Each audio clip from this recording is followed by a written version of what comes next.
Coming up, Broome's biggest beast bites back. All right, clear off, get back. One of wildlife's greatest journeys begins. Here they come. What a sight.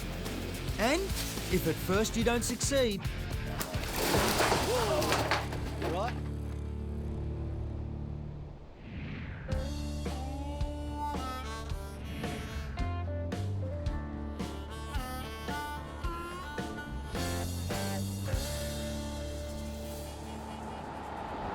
I'm excited about today. I'm on the other side of the country in Broome. I'm here to help out a good mate. He said to me, Tim, I've seen you move a few crocs before, but how about you come and help me with Bluey? Now, Bluey's not just any croc. He's a monster, a whopping 5 metres. And when I got that call, I said, I'm not going to miss out on this. this is the old Broome Crocodile Park where Bluey's been entertaining visitors for years. But today he's off to his new home outside of town at the new and improved Malcolm Douglas Croc Park. And I reckon he already knows something's up.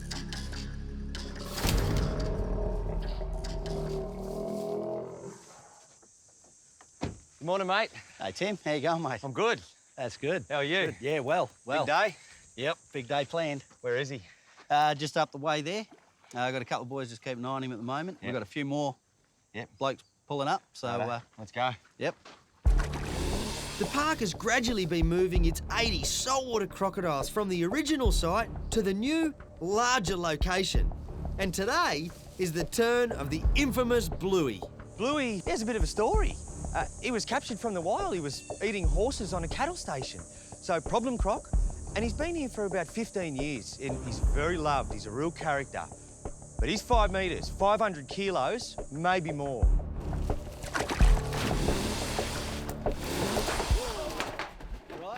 A huge team of helpers has been rounded up for probably one of the most dangerous operations of their careers. Good morning, boys.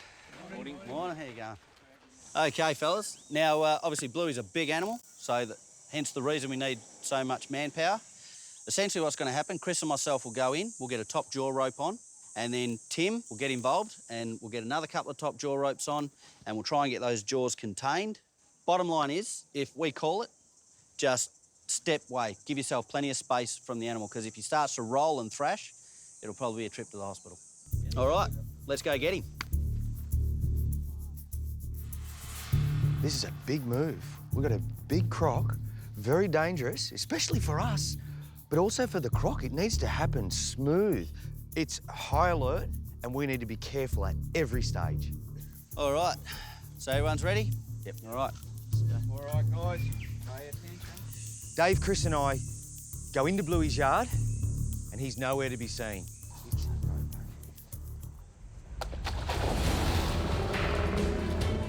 Bang! There's Bluey. He's out and he's right into position. That first rope needs to go on now. We need to have our wits about us because a croc like this, make a mistake, you only get one chance. If we don't get those jaws contained, you know, he has the ability to grab hold of a leg or an arm, and the power of his jaws will crush straight through the flesh, break the bone, and he has the potential to literally tear that limb off. Some of it. Guys, a couple of you guys, just help us. One. Let him roll. Perfect. Get a bit of slack, guys. Nah, when he goes, not yet. Okay, Chris, can you reach that? This is where it gets hard.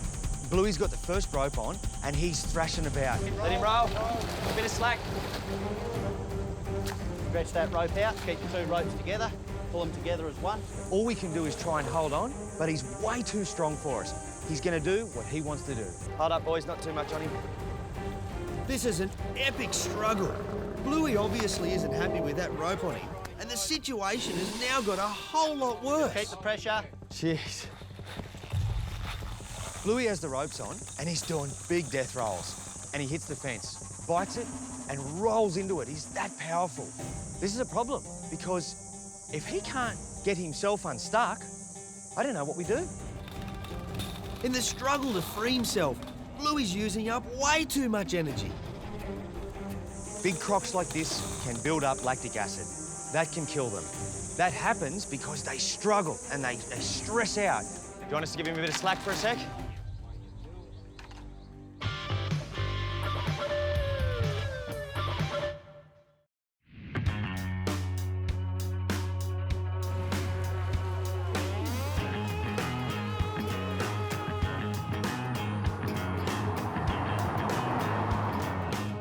I'm in Bundaberg, Queensland. I had a ranger mate give me a call and she said, "You've got to get up here right now because it's all happening." Now, there's a scene unfolding here that's been playing out since dinosaurs roamed the earth. And it's not something I want to miss. I'm here to meet Cathy, who's been working at Monrepo for nearly 20 years. And I reckon she's got one of the best jobs going. G'day. Hey, Tim. How are you? Good. Great you come to Monrepo. Oh, it's nice to be here. Yeah, it's a busy time here. We've got turtles galore, so we're at the moment nesting and hatching turtles. Judging by all of our visitors that we get here, we get people that come back over and over again, so I think Tim's going to think it's a pretty special place. As you can see behind me, the water's low, but it's getting dark. And as it does, that tide is going to push in. And when the water rises, the turtles will come with it. Now, they're at the back there somewhere, just mulling around, waiting for that water level to rise and the sun to go down. And when it does, they'll start and come up onto the beaches. Now, tonight, fingers crossed, I'm hoping for two things. To see female turtles laying their eggs and hatchlings popping out of their eggs. Wouldn't that be magic? Where are we going to head? I reckon we'll go up north Yeah? and have a bit of patrol. Okay. Yeah. I get to work with some incredible animals, from tiny bats to giant pythons. But one species I never get tired of seeing in the wild are sea turtles.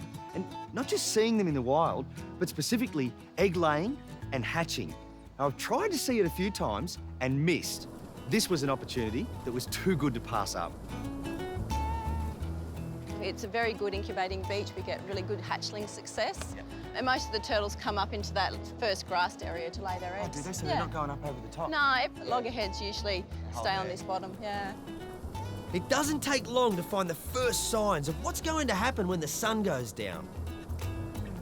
When the females come up the beach, they stop here on the dunes where the vegetation starts. And this beach is perfect because it has a gradual slope. Now, natural disasters like cyclones can erode a beach and it can be too steep and the turtles can't lay. But this is perfect. And here is a turtle shell, some tangible evidence that there are hatchlings under the sand here, just waiting to emerge. But now it's a waiting game. The sun needs to drop. We sit tight, wait for a turtle to walk up on the beach, or little turtles to scurry down the beach. Either way, I'm excited. Nesting turtles will come out anytime, sort of from dusk onwards. They like the darkness, it's safer for them. And hatchlings, it's the cooling down of the sand. So we've had a bit of rain today, so the sand should be getting quite cool, and that's when they wake up and trigger to emerge and scuttle down the beach. How many turtles have laid here so far this season? We've had around about 360 individual loggerheads. It's pretty good numbers for the season. And we've had a few just in the last week, which we call first-time nesters, so breeding for the first time ever in their life. So up on the beach, they've got no tags, no scars where they've lost a tag. So we know that they're here for the first time, which is lovely to see. Luckily for me, once the sun disappears, any concerns I had about turtles not showing up have been put to bed. Wow, you can see the line here. This is our so we got a track. track. Yeah, exciting. If you look at the flipper marks, you can see they're across like this from each other. So that's a loggerhead turtle. They come up the beach using their front So you flippers. can one after identify another. the species by the tracks? Yeah, yeah. All we need to do now is follow those tracks and we find a turtle.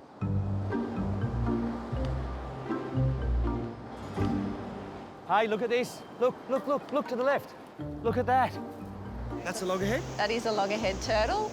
That's exactly what we were after. First time I've ever seen it this close. This is a loggerhead turtle, and it's pretty easy to see why they have that name. Their head is huge, and those flippers that are so designed for swimming turn into shovels. Now, she digs about an arm length down, and it's about 2 handspans wide at the bottom, comes up to about 1 at the top. We picture turtles being this slow, cruisy creatures, but you're talking 15 minutes to dig a hole, not 15 hours. No, that's right. It's a quick process. She's finished the hole, and then she rests her flipper up, and you can just sense that something's about to happen. 1 egg drops, 2 egg drops, 3, 4, 5, and soon enough, there's 20 to 30 eggs in the bottom of that chamber. Yeah, so we'll see if she's got tags, then we'll know if she's been here before. Yeah, so she has got a tag. She's done a couple of breeding seasons. Yep. So, yeah, it's great to see her back for another one. Wonderful. Now we know who she is, it's time to have a look at the rest of the body. I'm going to read yet. 99.8, I think. Yep. Yeah, it's average for our loggerhead girls.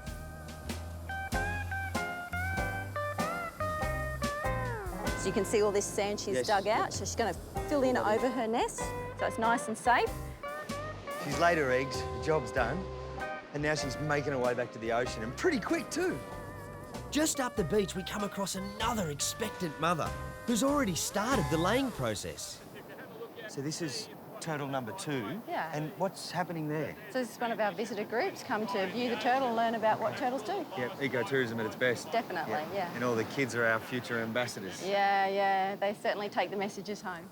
This is definitely one for the bucket list. So it's no wonder this awesome spectacle attracts people from around the world, night after night during the nesting season. Okay, we find another? Yeah, let's go. Look at that, that's turtle number 3 for us. And she's a bit lost, is she? Yeah, she's heading a bit along the beach, but she should get her bearings and find her way up to the dunes. And the groups have got more? Yeah, we've got 3 more groups along the beach, and then I think we've got another 2 turtles. So, yeah, we're getting close to 10 for the night. Yeah, it's an amazing place. And I'm not tired of seeing the females laying, but where are the babies? We need some hatchling action. Yeah, so we'll have to go for a patrol and see if we can find some babies. We're wasting time. Yeah, let's go. There's still a long night ahead, and I'm desperately hoping my timing is on the button to see the first stages of life for these extraordinary turtles. What's happening there? Oh, look, Tim, we're in luck. Look at that. Holy moly.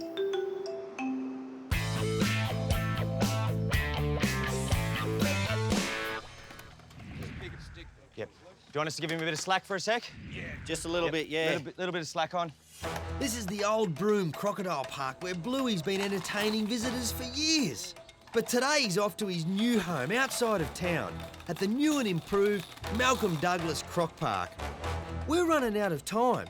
We've got just moments to release this croc before he goes downhill. This needs to be fast. If Bluey overheats, he'll die. It's a nerve-wracking few minutes until Bluey decides he wants to twist his way back out of the fence. There we go. There we go. You can feel the sense of relief across the team when he does. With a bit of encouragement, thankfully, Bluey unrolls himself and it's game on. Rightio, pull away.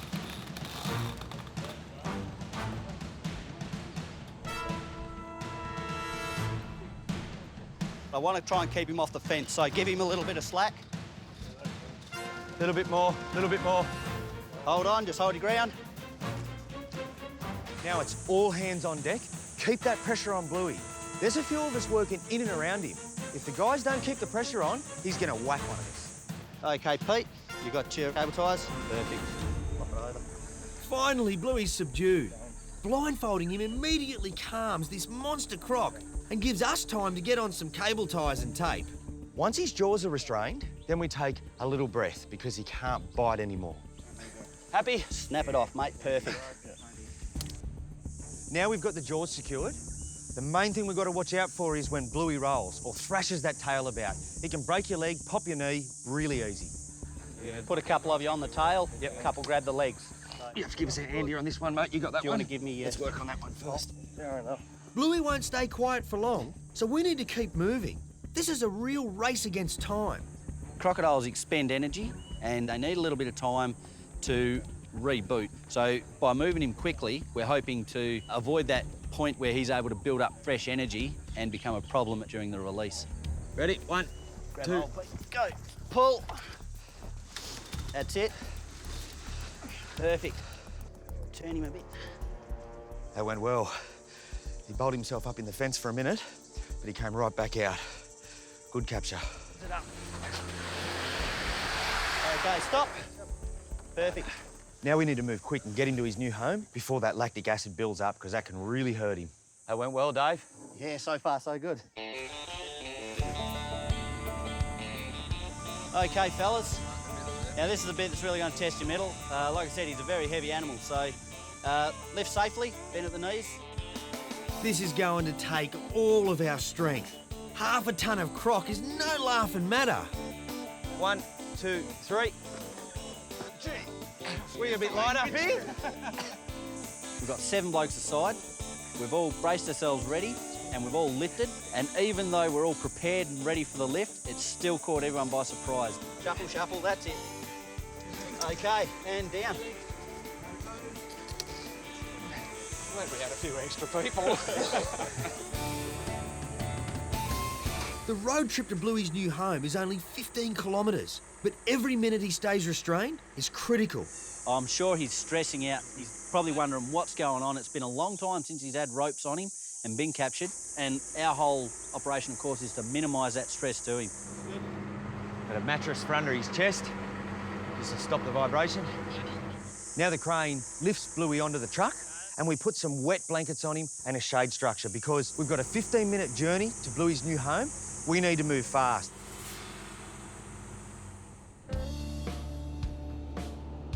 That's a confident croc. Yeah, exactly. We weren't anticipating him rolling into the fence, but like we said, when they start to do it, they dictate the capture. Yeah. So it went pretty well. I was pretty happy. Now he's heading home. Oh, I'm glad for that. The release, well, that could be a different story. The new park is named after a hero of mine, Malcolm Douglas. Way back in the mid-60s, along with his mate, Malcolm ditched his job to explore Australia and made this film, Across the Top. It was a major success and spurred Malcolm on to make over 50 more films during his lifetime. That success also provided the funds to set up the original Broome Crocodile Park in 1983. Meanwhile, back on the road, we've arrived at Bluey's new home at the Malcolm Douglas Crocodile Park. Bluey has to get back in the water before his body temperature rises to the point of critical. The day's heating up really quick, so it's important we start unloading as soon as possible. When we let Bluey go, we want to see that he's full of energy. If he's not, and he's lethargic, and he just sits there, that's an indication that he's exhausted. We want to see a firecracker. That means he's got plenty of energy, and this was a success. Point his head right at the water. We've all braced ourselves ready. We just need to get those ropes off quickly, safely, and get out of his way. Rightio, Tim, we're going to get cracking on this? Yep. Okay. So his legs are free? Right. Watch that tail. At this point, my stomach has butterflies. This is the part where Dave is going to cut all the ropes, cut all the tape. Some people will be on Bluey, and my job is last rope. I'll have the only rope that's holding his jaws shut, so when everything else is gone, I'll hold on tight, and hopefully it unwraps. Hold you. Whoop, whoop. Hold in, guys, hold in. This is where someone can get seriously hurt. All right, clear off. Get back. Back behind me, Rocco. Bluey doesn't stick to the plan. As soon as he can feel freedom, whack, he's up. He's okay. Once he gets a look at that water, he should just walk straight in. It's pleasing to see him have some sort of energy. We know then that he hasn't built up a great deal of lactic acid in his body. But he still caught us off guard. That last burst, that thrash, that really was out of the blue. Here we go. Go on, big boy. Whew.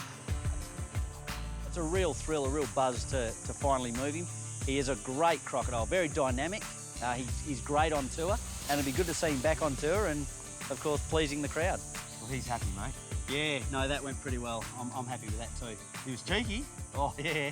Caught us a little unawares at the end there, but Yeah. yeah, still went well though. What a day.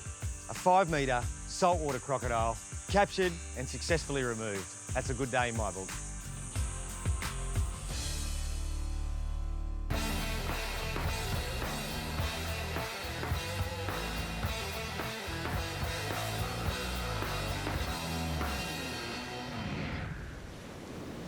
Oh, look, Tim, there's hatchlings here. Oh, look wow. at that. You see the sand bubbling a little bit? With all this rain, we've got a bit of a hard surface, so we'll just loosen it up a bit. I'm on Monripo Beach in Bundaberg, witnessing the next generation of the endangered loggerhead turtles emerge from their eggs beneath the sand. We should see the sand start to bubble soon. Little heads appear. Oh, there we go. Look at that. Wow. Holy moly. These little fellas' mother laid her eggs here 60 days ago, right where she would have hatched decades back. Truly one of the most amazing sights on Earth. There was one head, two head. Now there's 20. They've just exploded. And every one of them is heading right for the ocean. Here's one right at my knee. There must be 50 or 60 in there now. And as they hatch and crawl down the beach, they're put into here where they're safe. They don't get squashed. And then all at once, they'll be lifted and they'll take off. I can hardly keep up with them. Tonight, watching those females lay their eggs and the hatchlings pop their little heads up, it's a full cycle. And it's truly amazing. I do some special things in my job, but tonight, being here, just about tops it. Rightio, we ready? Here we go.